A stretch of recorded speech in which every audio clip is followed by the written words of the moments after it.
મુંબઈમાં એક સાક્ષર રહેતો હતો. એણે એવું મહેણું મારેલું કે ગુજરાતની જે કાઠિયાવાડની ધરતી છે ને, તેમાં કવિઓને કવિતા સ્ફુરે એવું કશું છે જ નહીં. કવિત કરવા માટે તો એમણે કાશ્મીર સુધી લાંબા થવું પડે. આ મહેણામાંથી જે સર્જન થયું એ સૌરાષ્ટ્રની રસધાર. મેઘાણીએ સૌરાષ્ટ્રની રસધાર જેવો મહાગ્રંથ વિશ્વને આપ્યો. એ સૌરાષ્ટ્ર પૂરતો સીમિત નથી, પણ આજના જમાનાની લેવિશ લાઇફસ્ટાઇલ અને અંગ્રેજીના કારણે સોરઠી ભાષા ઘણાને કાળા પાણી જેવી લાગશે. એ સૌરાષ્ટ્રની રસધારની એક અમર કથા છે આઈ જાહલ. તે આજે આપણે સાંભળીશું. આ તેજણ તરસે તરસે તલવલાંસ, થાળામાં 2 કડહા પાણી નાખાંસ બિન. આ તેજણ ઘોડી તરસે ટળવળે છે, થાળામાં 2 કળશિયા પાણી નાખીશ બહેન? ભલે નાખાંસ ભાઈ. તેજણની તરસ છીપી ત્યાં લગી પનિયારીએ સીંચી સીંચી થાળામાં પાણી ઠલવ્યું. તરસ છીપતા ઘોડીએ મોં ઊંચું કરી જોરથી હણહણાટી નાખી, કેમ જાણે એના ધણીને સાન કરતી હોય કે હવે હું તૈયાર છું. તેજણનો અસવાર તે કૂચડીનો મેર લાધવો હતો. લાધવો બારાડીમાં પોતાના સગાને મળવા ગયેલો. તે આજે કૂચડી ભણી પાછો વળ્યો હતો. રસ્તો કાટવાળા પાસ થઈને પસાર થતો હતો, તેથી અત્યારે તે કાટવાળાના પાદર સુધી આવ્યો હતો અને તરસ થયેલી ઘોડીએ જોર કરી અસવારને ડેરવાવ તરફ લાવવા તે વાવની નજીક આવ્યો હતો. તે સમયે પાણી ભરવા આવેલી પનિયારીને ચારણિયાળી જાસલ હતી અને તેને અસવાર સાથે ઉપર પ્રમાણે વાતચીત થઈ હતી. પાણી પાનારનું કરજ ફીટાવા સારું લાધવો 5 કોરીઓ પનિયારીના પગ તરફ થોડે દૂર ફેંકી અને બોલ્યો, લે બિન, તારા વીર લાધવાની આ કમખો. જો ના પાડ તો તુને આ ભાઈના સમ છે. પનિહારી બોલી, લાધાભાઈ, એની કાંઈ જરૂર નથી. મારે ઘરે પ્રભુનો પ્રતાપ છે. તમે સમ દીધા એટલે લાચાર, હું કમખો લાંસ. પણ એક વાતે, ખરા બપોર થયાસ એટલે શિરામણ કીધા વિના બિનને ઘરેથી પૂછ્યા ન જવાય. લાધવે ઘણી આનાકાની કરી, પણ ખરા ભાવના આગ્રહ સાથે છટકનાર કોણ છે? ધીમે ધીમે તેણે પોતાની ઘોડી જાસલની પાછળ હાંકી અને બહેનને ખોડે આવ્યો. એની ઓસરીની થાંભલીએ ઘોડીને બાંધી અને જાસલે ઓસરીમાં નાખી આપેલા ચાકડા ઉપર તે બેઠો. જાસલની ઉપર આશરે 20 વર્ષની હતી. એના અંગે અંગમાંથી રૂપ નીતરતું હતું. જાસલના પતિનું નામ ચારણ ધાનો ભેડો હતું. જાસલ એ ધાના ભેડાની નળી પરણેલી પત્ની હતી.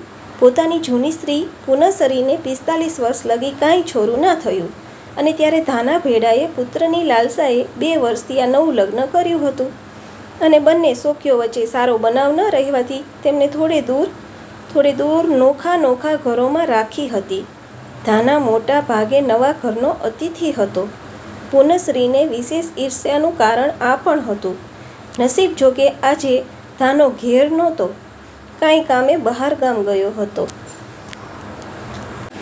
જાસલે લીલાછમ રંગના જાડા બાજરાના 2 રોટલા, તાંસળી ભરી દૂધ, આગળ ગોળનું એક મોટું દડબું અને ડુંગળીનું શાક જે પહેલેથી તૈયાર હતા તે પૂરે ભાવે પરોણાને પીરસ્યા.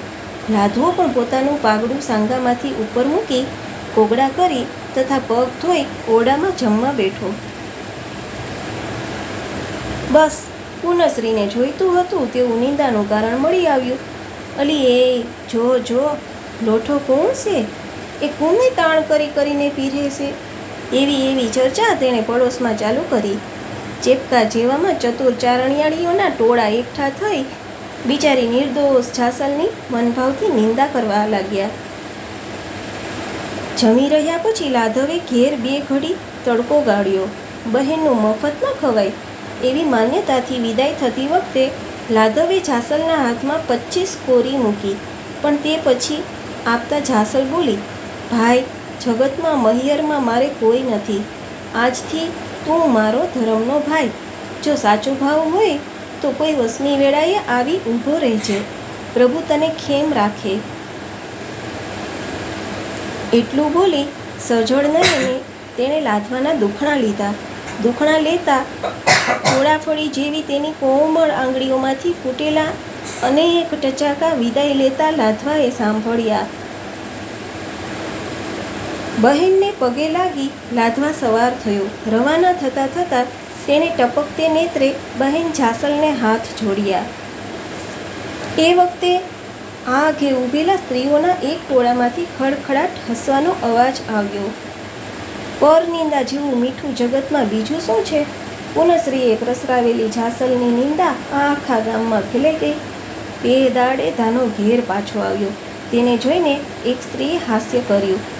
નાગણી જેવી વેરણ શોક્ય પુનશ્રીએ તે બધી વાત ચોખ્ખે ચોખ્ખી ધાના ભેડાને કહી. ચારણનો મિજાજ હાથથી ગયો. તેના બળતા અંતઃકરણમાં ઘીના ઘડા ઠલવાયા. ધાનો ભેડો એક તો બહારગામથી થાક્યો પાક્યો આવેલો, વગડાનો વાતો તેના માથામાં ભરાયેલો હતો જ. તેમાં અધૂરામાં પૂરું આ દારૂણ વાત સાંભળી એટલે બાકી શું રહે? ધુઆ પૂવા થયેલો ચારણ હાથમાં ચાપકો લઈ ફાટી આંખે જાસલના મકાન તરફ ચાલ્યો. બે દાડાથી ન જોયેલા જીવ જેવા વહાલા પોતાના ઘરવાળાને સાકાર કરવા જાસલ સામી ચાલી અને હસ્તે મુખે ઓસરીની ધાર પાસે આવી ઊભી રહી. પણ ત્યાં તો કાંઈ જ પૂછવા ગાંઠ્યા વિના વિકરાળ મુખમુદ્રાવાળા ભેડાએ તેના અંગ ઉપર ચાબખાનો પ્રહાર કર્યો. શરીરે સાપ વીંટાતે હોય તેમ ફડાક અવાજ કરતો ચાબકો 2-3 આટા જાસલના કોમળા શરીર ઉપર વીંટળાયો અને તે જ પ્રમાણે બીજા અને ત્રીજા ફટકાનું પણ થયું. જાસલની કનકવર્ણી કાયામાંથી લોહીની શેડો વછૂટી. આ દ્રશ્ય જોવા ચોગમ મેદની માતી નહોતી અને તેમાં પણ આજે પુનશ્રીના હરખનો પાર નહોતો. એના મુખમાંથી રાણવાલામોએ મેરને ઘરમાં ઘાલીને અમારું નાક વડાવ્યું એવા મેણાનો વરસાદ વરસી રહ્યો હતો. પહેલાં તો પવિત્ર જાસલ પતિના અચાનક કોપનું કારણ સમજી શકી નહીં, પણ શોક્યના વચનોએ તેને બધી વાત દીવા જેવી સમજાવી. એ આવેગમાં તે બોલી, હે જગદંબા, હે માવડી, જો હું પવિત્ર હોઉં તે તારા સાચના 2 છાંટા મારા પર નાખીને મારું સતીપણું સાચવજે. આય વધારે કાંઈ કહું? આવા ઉચ્ચાર કરી તેણે લોચનો બંધ કર્યા. થોડી વાર લાગી તેનું અંગ સ્થિર જણાયું, પણ ધીમે ધીમે તેની મુખકાંતિમાં તથા સમગ્ર અંગમાં કંપનો થયા. દિવ્ય ક્રાંતિનો સંચાર થયો. રૂપેરી ટોટીઓથી શોભતા બંને કાનમાંથી કંકુનો વરસાદ વરસવા લાગ્યો. આ અદ્ભુત પ્રભાવ જોતાં જ તમાશો જોવા ઊભેલી માનવ મેદની ઝંખવાણી પડી ગઈ અને આય ખમૈયા કરો, અમે તમારા છોરું છીએ. અમારી ભૂલ થઈ, છોરું કચોરું થાય પણ માવતર કમાવતર ન થાય. વડાને વકાર ન શોભે. માવડી, તારે જે જોઈએ તે માગી લે જગદંબા, પણ અમારી ઉપર અમીનો છાંટો નાખજે. ઇત્યાદિ વચનો બોલી પગે પડી જાસલને વિનવવા લાગી.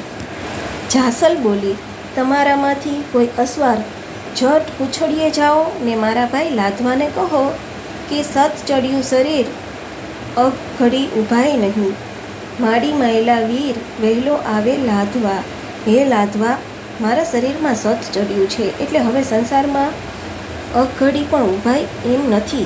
આ જાસલ તારી વાટ જુએ છે. તો હે માના જણિયા વીરા, તું વહેલો આવ. સળગી સમંદર માહ્ય એકલ ઓલણી નહીં, પૂછડિયા કોણ ભાણ વેલો વળજે લાવવા. ભાઈ, આ તો સમુદ્રના જળમાંથી જ્વાળા સળગી છે, એટલે કે મારા સગા ધણીના અંતરમાં જ શંકા ઉગી છે. હું જ એકલીથી એ લાઈ ઓલવાતી નથી. હે કોણભાળ પૂછડિયા, તું વહેલો આવજે. અગર ને અબે જાત્યું બેજું જોયું, પૂછડિયા કુળવીર લેતો આવે લાવા. સસ્વાદીલું સગા ભોજનમાં લઈ ભેળવીએ, તે સોરંભી સગા લેતા આવે લાધવા. તું આવ ત્યારે ખાલી ન આવતો, હું સતી થાઉં છું તો તેને લાયકનો સામાન પણ જોઈશે. જુદી જુદી જાતના હોવા છતાં પણ સાથે જ વપરાતા અગર અને અબેલ જોઈશે. ભોજનમાં ભેળવાતું સ્વાદ અને સોડમવાળું ઘી પણ જોઈશે. તે તમામ લઈ આવજે. આજ્ઞા સાંભળતા જ ગામોટ ઘોડીએ ચડીને ખુચડી તરફ ધાયો. લાધા મેરને મળ્યો અને તેને બહેનનો સંદેશો કહ્યો.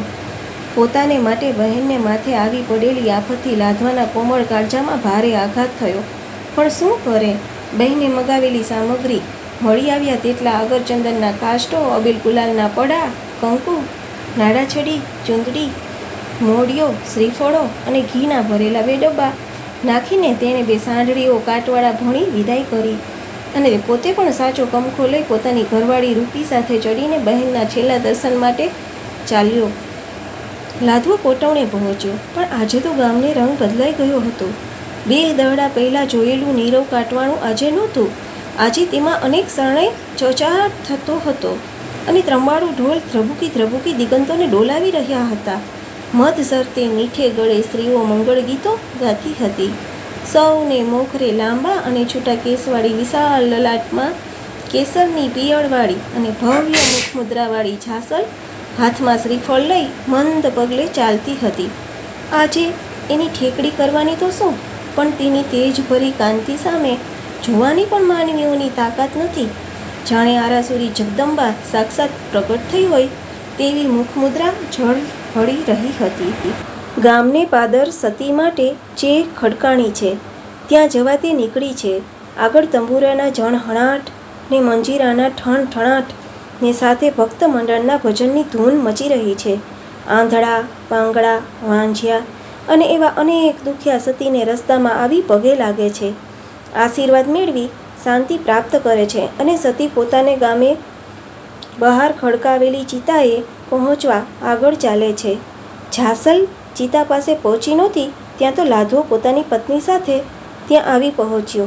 એની આંખમાં આજે શ્રાવણ ભાદરવો રેલી રહ્યા હતા. સતીને પગે લાગતા તે બોલ્યો, આઈ, માફ કરજે, મારા ગોઝારા પગલાએ તારી આ દશા કરી છે. એને આશીર્વાદ અને સાંત્વન આપતી ઝાસલ બોલી, ભાઈ, એવું ઓછું ના બોલ. તારા પાવન પગલાએ તો જગતમાં હું પાવન થઈને આઈ થઈને પૂજાણી, વળી મારા બંને લોક સુધર્યા. હવે હું માગું ત્યારે છેલ્લો કર્યાવર કરજે. એક ચારણ બોલ્યા, આઈ ઝાસલ, શેર માટીની ખોટે મારા ભાઈ ભેડાએ તમને આણેલા, પણ તમે તો સીધાઓ છો, હવે ભાઈની શી ગતિ? આ વાણી સાંભળી ઝાસલ થંભી અને બોલી, પુનશ્રી ક્યાં? એની મારે પાસે લાવો. શરમની મારી પુનશ્રી તો અત્યારે બાયડીઓના ટોળા પાછળ ક્યાંય સંતાઈ ગઈ હતી. પોતાનું કાળું મોં એ સતીને સી રીતે બતાવી શકે? છતાં વકરાયેલી વાઘની પેઠે છલાંગ મારડો ભેળો સ્ત્રીઓના ટોળામાં ગયો અને લાતો મારતો, ત્યાં ચોટલો ઝાલી ખેંચતો પુનશ્રીને ઝાસલ પાસે લઈ આવ્યો. વળી પોતાની ભૂલની પણ ક્ષમા માગતા હોય તે પાઘડીનો અંતરવાસ કરી સતી પાસે નીચે મુખે ઊભો. ગંભીર સ્વરે ઝાસલ બોલી, ચારણ, પુનશ્રીને પૂણસોમાં એ બિચારીનો વાંક મારા નસીબનો. બેન પુનશ્રી, મારું વરદાન છે કે આજથી 9મે મહિને તારે ઘેર પાણું બંધાશે ને ધણીનો વંશ રહેશે. પણ ભોળા ભરથાર ભેડા, ખબરદાર, જે વંશ હલાવો હોય તે હવેથી ડેરવાવનું પાણી આગ્રા જ કરજો, એ મારું વચન છે. વળી ઢાલ જોશથી ઢડૂસવા લાગ્યા. કાયરને પણ સૂરવીર કરે એવા શરણાઈના સિંધુડા સ્વરે ચાલવા લાગ્યા. ને જે અંબેના આકાશભેદી સ્વરો નીકળતા ચારણપુત્રી ઝાસલ ચિતા પર ચડી. તેના ચરણોની 10 આંગળીઓમાંથી એકસાથે અગ્નિની જ્વાળાઓ નીકળી ને તેણે ચિતાને ભડભડાટ પ્રજ્વલિત કરી. થોડી વારમાં સર્વભક્ષી અગ્નિદેવની રંગબેરંગી જ્વાળાઓ ભડક ભડક અવાજ કરી ચિતા પર ખેલવા લાગી. એવામાં ચિતા ઉપરની ઝૂંપીમાંથી સ્વર આવ્યો, વીરા લાધવા, તું મારો 7 જન્મારાનો ભાઈ છે. વિના તું ચિંતા પર આવ ને બેનને છેલ્લી વારનો કંખો આપી પાછો સીધાવ. ખરો મર્દ પવિત્ર મેર લાધવો છલાંગ મારી ચિતા પર ચડ્યો, પણ અગ્નિની જ્વાળા તેને ટાઢી બોળ લાગી. બહેનના પવિત્ર શરીર ઉપર ઘીનો હોમ કર્યો ને આંસુ ભરીએ નઈને હાથ જોડી તે ઊભો રહ્યો. સતી ઝાસલ બોલી, ભાઈ, તને શું આપું? તારે માયા મિલકત છે, છૈયા છોકરા છે ને લાજ આબરૂ પણ છે, પણ મારું વચન છે કે જે તારા કુળનો હશે તે કદી સત નહીં ચૂકે. તથાસ્તુ. આઈ. તો આ હતી ખમીર અને શૌર્યથી ભરપૂર એવી શ્રી ઝવેરચંદ મેઘાણીની વાર્તા આઈ ઝાહલ.